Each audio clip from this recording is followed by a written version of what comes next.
This is VOA Africa.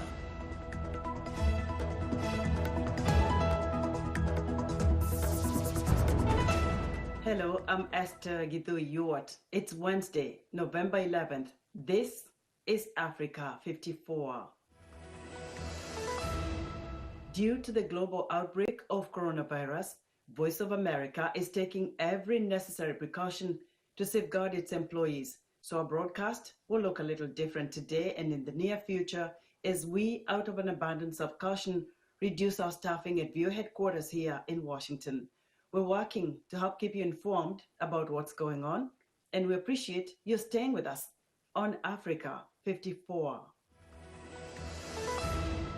We begin our broadcast in a village on the shores of Kenya's Lake Naivasha, where Ruth Wanjiru is watching men salvage windows and doors from her home.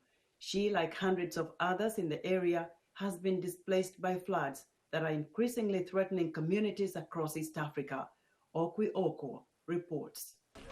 Ruth Wanjiru watches as a group of men wade through thigh-high waters to salvage windows and doors from her home.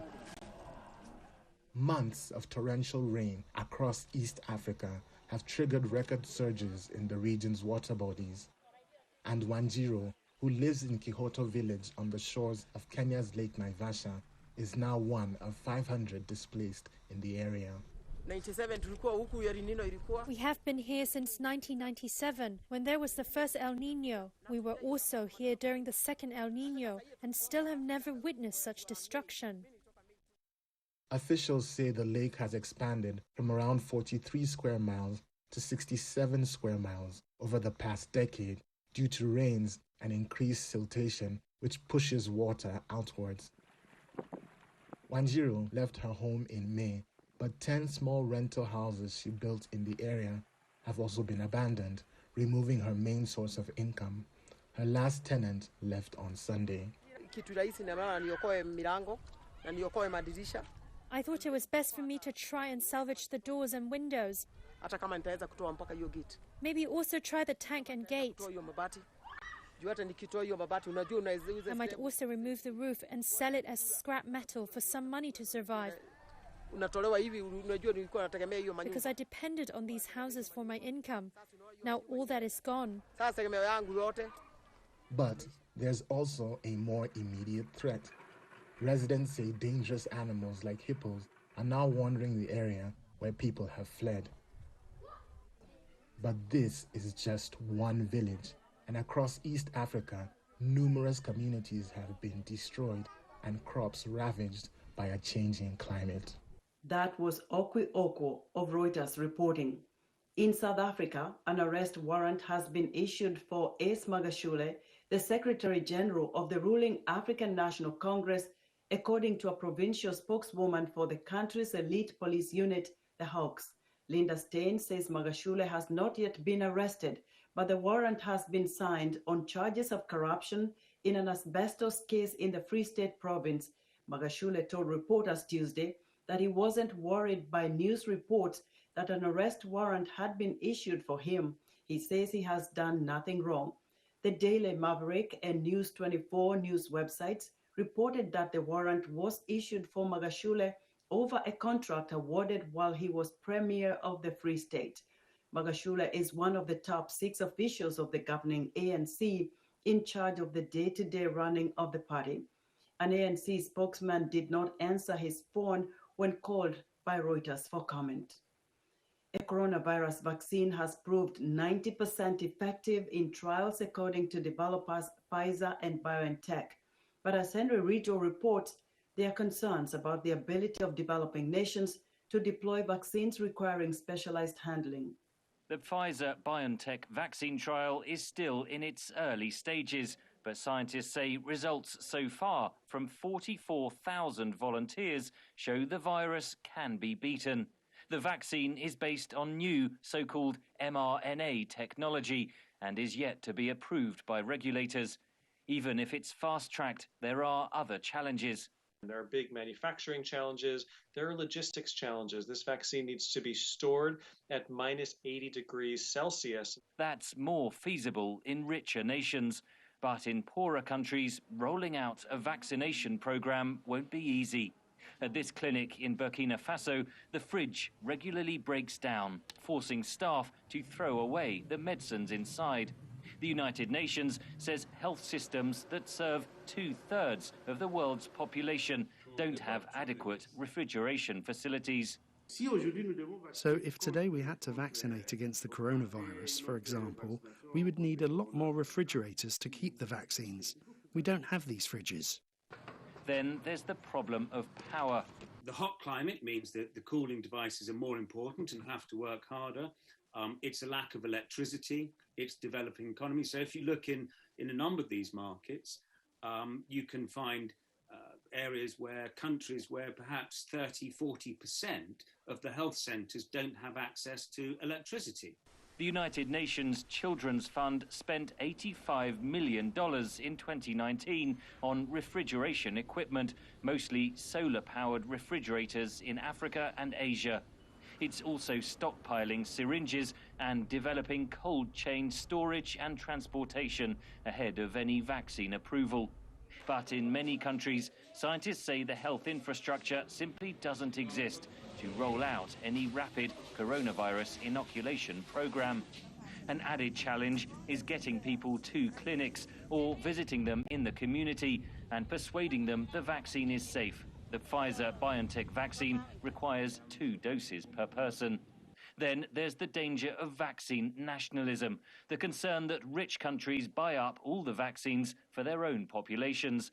Over 150 countries have signed up to a global facility called COVAX to try to ensure equitable distribution.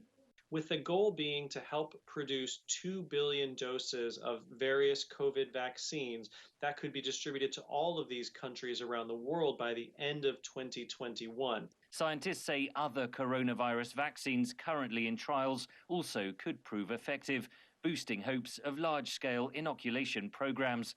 But they warn until such programs are rolled out, it's vital that governments and individuals continue to try to suppress the spread of the virus as infection rates continue to soar.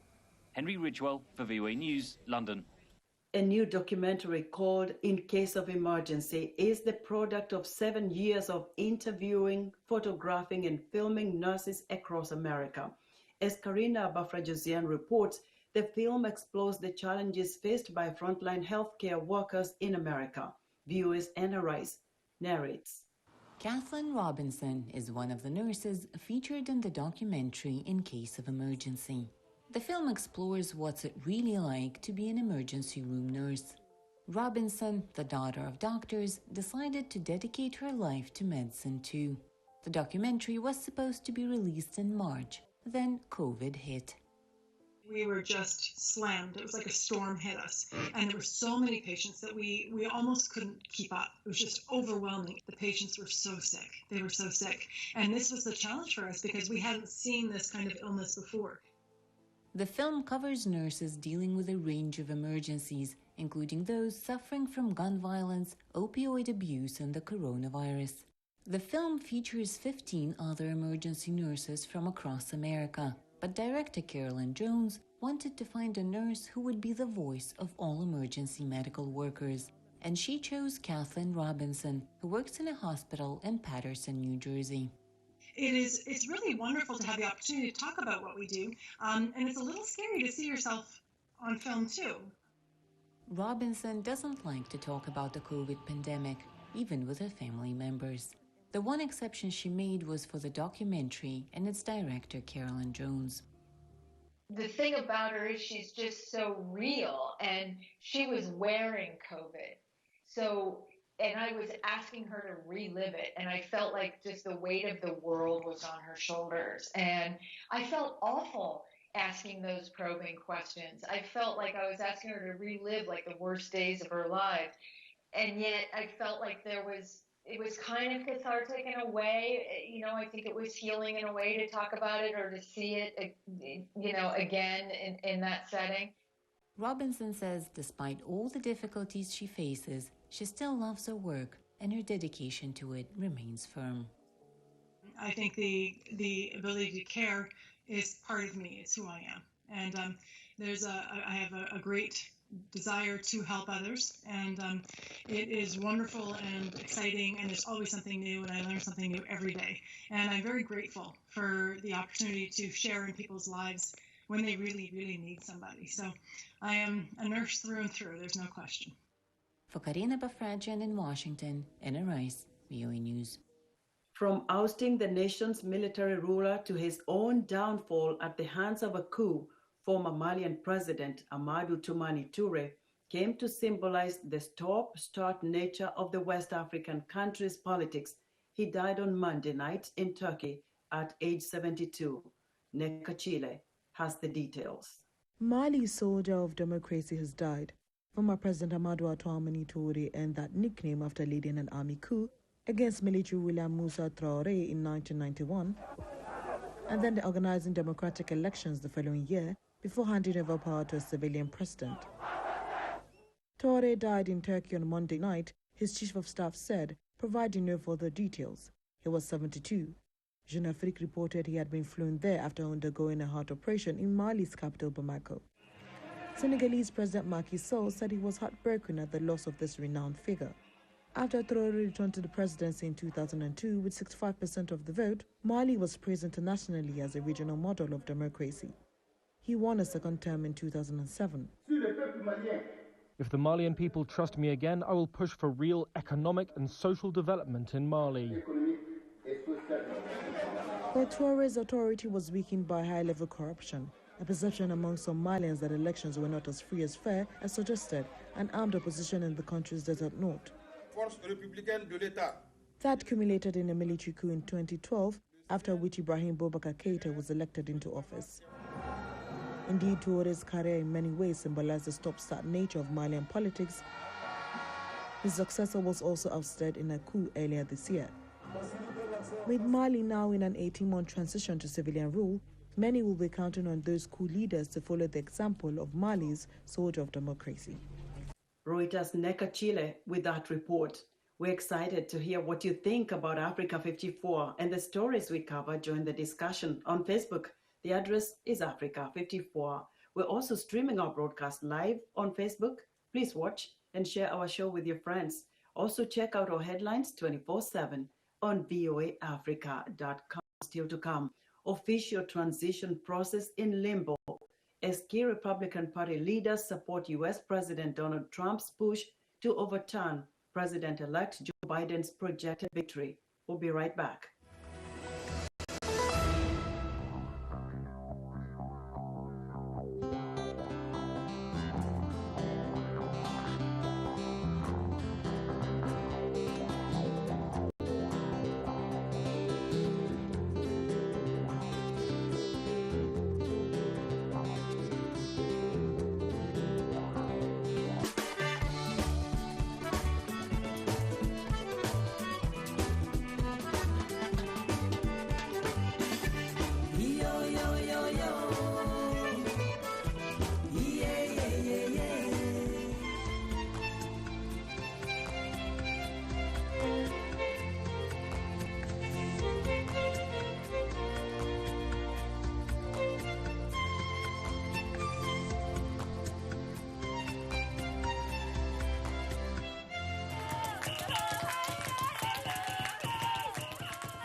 Is about more than just sitting here and talking about women's issues. It's about listening to them and bringing their opinions to the table and making sure their voices are heard. Because our lived experiences, our stories, and our voices will help shape the next generation.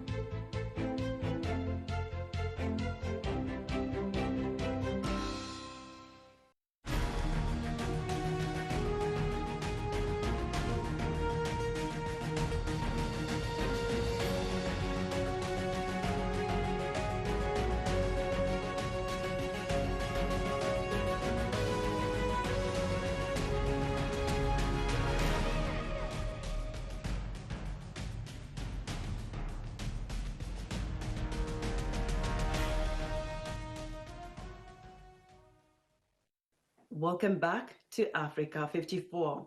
U.S. President-elect Joe Biden dismissed the Trump administration's refusal to begin the official transition process, even as key Republican Party leaders sided with President Donald Trump in his uphill legal fight to overturn Biden's projected presidential election victory. White House correspondent Patsy Widakuswara has the latest. I wanted really to congratulate you and congratulate Kamala Harris for this election. I really congratulate President-elect Biden and Kamala Harris. World leaders, including British Prime Minister Boris Johnson and French President Emmanuel Macron, congratulated Joe Biden on his projected victory. But domestically, it's a different story. There will be a smooth transition to a second Trump administration. The nation's top diplomat, Mike Pompeo, refused to accept the election result, repeating President Donald Trump's call to count only the legal votes, a term he used to advance his so far baseless allegations that Democrats stole the election. There is no evidence of any of the assertions made by the President or Secretary of State Pompeo. Secretary of State Pompeo. On Tuesday, Biden characterized Trump's refusal to concede as an embarrassment, but largely dismissed it. The fact that they're not willing to acknowledge we won at this point is not of much consequence in our planning and what we're able to do between now and January 20th. Only a handful of Republican senators have congratulated Biden and his running mate Kamala Harris, as has President George W. Bush, the last Republican president. But party leaders are siding with Trump. And President Trump is 100% within his rights to look into allegations of irregularities and weigh his legal options. Most Republicans privately acknowledge that Biden will be the next president, but are unwilling to challenge Trump, said Republican strategist Rob Stutzman. Well, the political calculation is you don't want to get on the crosswise with Donald Trump, who could all, just in one tweet, turn the ire of about half the Republican Party upon you. Nobody wants that headache. Construction has already begun for the inauguration on January 20th, but the formal transition process does not start until the Trump-appointed administrator of the Federal General Services Administration announces it.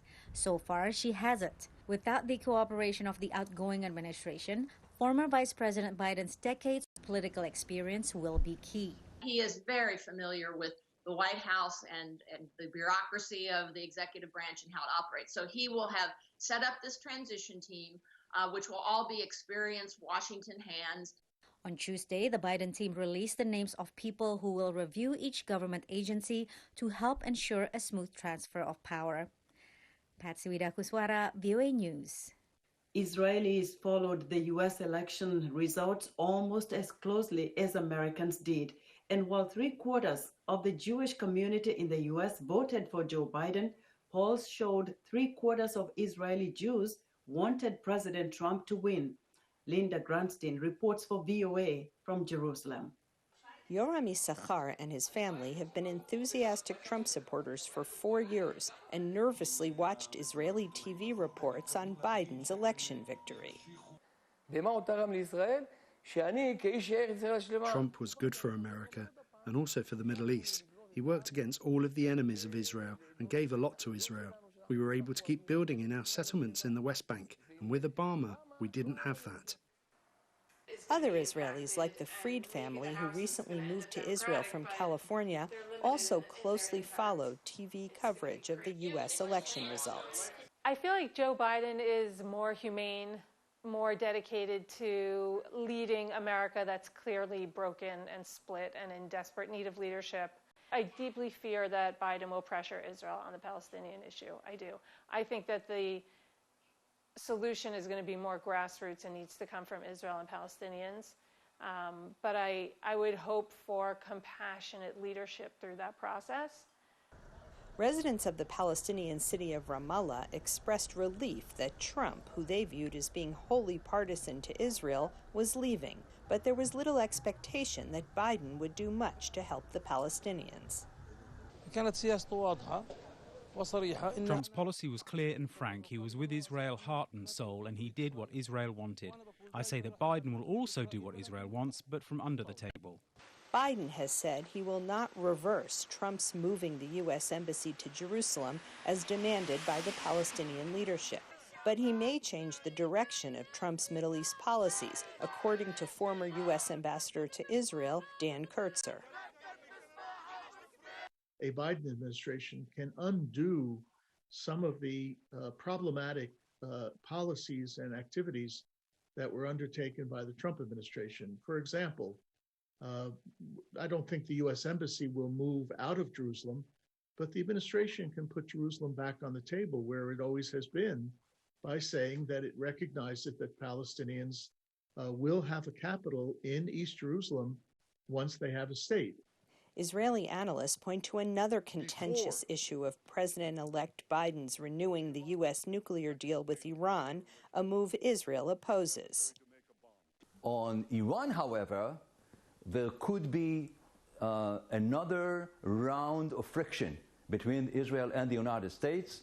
Biden said that he would like to negotiate with Iran a new nuclear deal to replace the one Obama signed in 2015. This is a pressing issue which could not be set aside because Iran is violating the 2015 agreement and is enriching uranium at a rapid pace. Israeli Prime Minister Netanyahu has always been closely aligned with President Trump, especially on the issues of Iran and the Israeli-Palestinian conflict.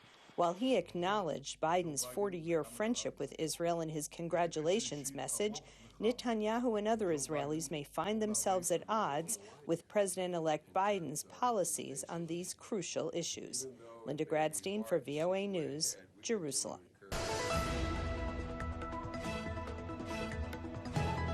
In our technology report, Africa's video game industry is soaring due to tech expansion, smartphone, and creative game studios. According to the industry expert, critical markets like Kenya saw $50 million in video game revenue in the last 5 years, and it is expected to double by 2021. Gaming pioneer Atari is looking to expand its reach in Africa, with long-standing investments in Nairobi, Kinshasa, Liberia, and Nigeria, as well as existing mobile and casino games. Africa 54 technology reporter Paul Ndiho spoke to Fred Cheney, the CEO at Atari, about the gaming industry in Africa. Fred Cheney, welcome to Africa 54.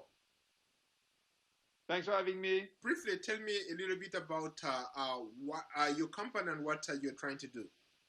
Atari is a video game company. That was the first one. We invented the industry almost 50 years ago. So the brand, the Fuji logo is very well known. We have very casual games. And it's true that the industry is growing. So we're always looking for expansion. We're always looking for new audiences, new platforms, new countries. So as far as we're concerned, I've always believed that there was a growing opportunity south of the Sahara because there's everyone is on telephones. Everyone is using, or most of the people are using mobile money, and I would say a lot of people know the brand. So for us, it was very natural to start, step by step and country by country, and trying to promote the brand, the Atari games, to the population. We decided to go very simply to the biggest, to Eastern Africa, of course, first and foremost. We just created our company, a subsidiary in Uganda, DRC, then Liberia, moving into Nigeria. So what we do is very simple. We start with games on phones and essentially mobile money games. So we always try to adapt to the local culture. So we do the games in local languages. How are you dealing with the internet connectivity, considering that most of those markets that you're targeting, a lot of people still don't have access to fast internet? That's why we're starting with USSD games. very simple, like SMS. We have the games ready for the internet. When the phones are here, right? You have social packages, as you know, so it's gonna come. It's gonna come. We just need, like, you know, the internet price to go down, and I think it will be good for everyone. There are very few people who have access to faster computers, faster phones, and some of these games require you to have faster internet. You have to have a good phone for even to be able to play.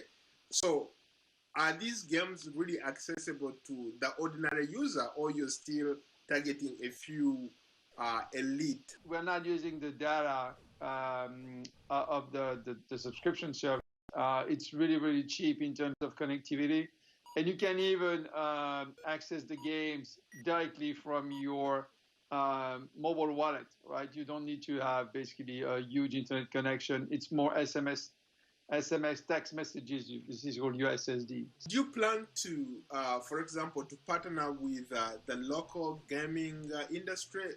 I know in a lot of places, for specifically the market that you talked about, there is a budding gaming industry. Young people are getting into games and stuff like that.